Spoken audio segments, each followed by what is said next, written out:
The Sahara Desert, one of the most well-known places in the world, a land which is entirely covered with sand and rocky mountains. Yet, for almost 10,000 years, this was a land filled with lakes, rivers and forests. North Africa became a home for numerous animals which you would never find here today. Giraffes, hippos, elephants, rhinos, and what's even more interesting, crocodiles, turtles and giant Nile perches. This evidence suggests that the climate of the Sahara must have been completely different thousands of years ago. A phenomenon known as the African humid period has been influencing the development of the North African climate for over 8 million years with 230 repetitions. Humans have witnessed the most recent shift in this cycle. Ancient rock art discovered throughout North Africa from Morocco to as far as Saudi Arabia depicts animals that aren't commonly found in the modern Sahara. Some of these paintings are estimated to be 12,000 years old and display remarkable accuracy, suggesting that the artists deeply understood the animals they portrayed.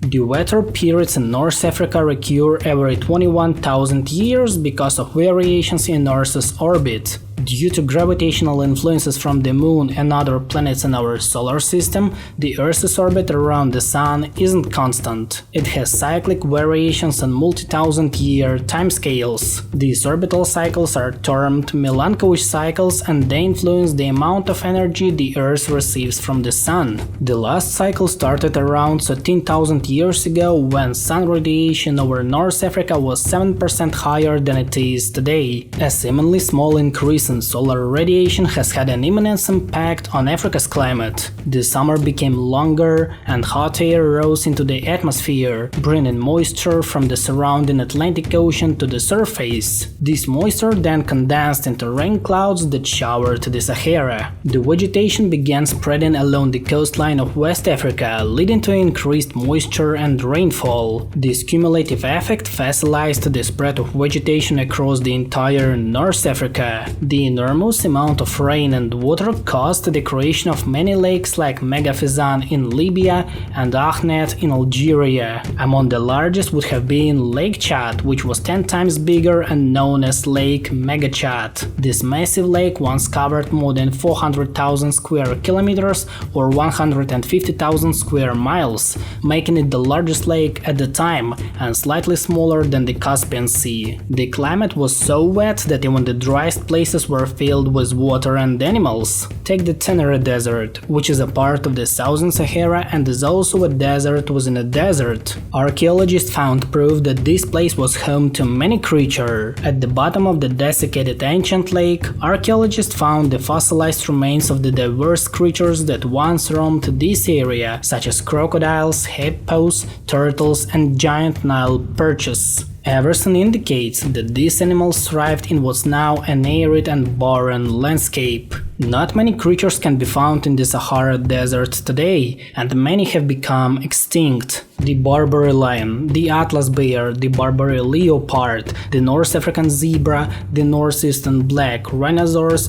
and many others have all disappeared. They had uniquely adapted to the harsh climate of the Sahara, but for various reasons they became extinct. During its green periods, the Sahara was home to all the animals we associate with Africa, such as giraffes, antelopes, rhinos and elephants, as well as aquatic varieties like hippos and crocodiles. However, today we associate completely different animals with that place. For example, the Arabian camel, the desert monitor, the death stalker, the cheetah, the North African ostrich, and many others. This perfectly illustrates the adaptation to the harsh realities of the local climate and the ability to thrive in the places that can hardly be called suitable for living. In Libya and Algeria, researchers discovered river deposits and signs of human occupation, such as fish hooks and tools. One of the oldest boats in the world was discovered in the middle of the Sahara Desert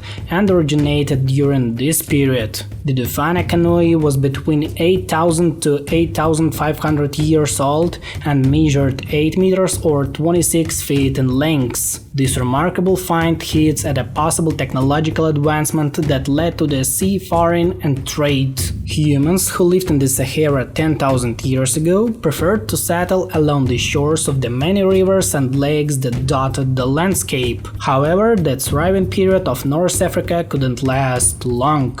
Around 6,000 years ago, the once green world turned into a desert. This process of reverse desertification didn't happen overnight, but unfolded over many generations. As a result, the early inhabitants were forced to migrate northward, along with many iconic African animals that retreated to the south. The same process that had made the Sahara green eventually turned it into a desert once again. Some scientists suggest that we can artificially replicate the same process that once made North Africa green. All we need to do is to heat up the surface with lots of solar panels, which will be placed right in the Sahara. This will allow moisture from the Atlantic Ocean to come here once again. However, on the other hand, it can cause severe damage not only to the African continent, but also to the entire planet. Those projects are really dangerous, because their consequences are unpredictable, and we can't be sure about their efficiency. All we know is that in 10,000 years, the same process will happen here once again,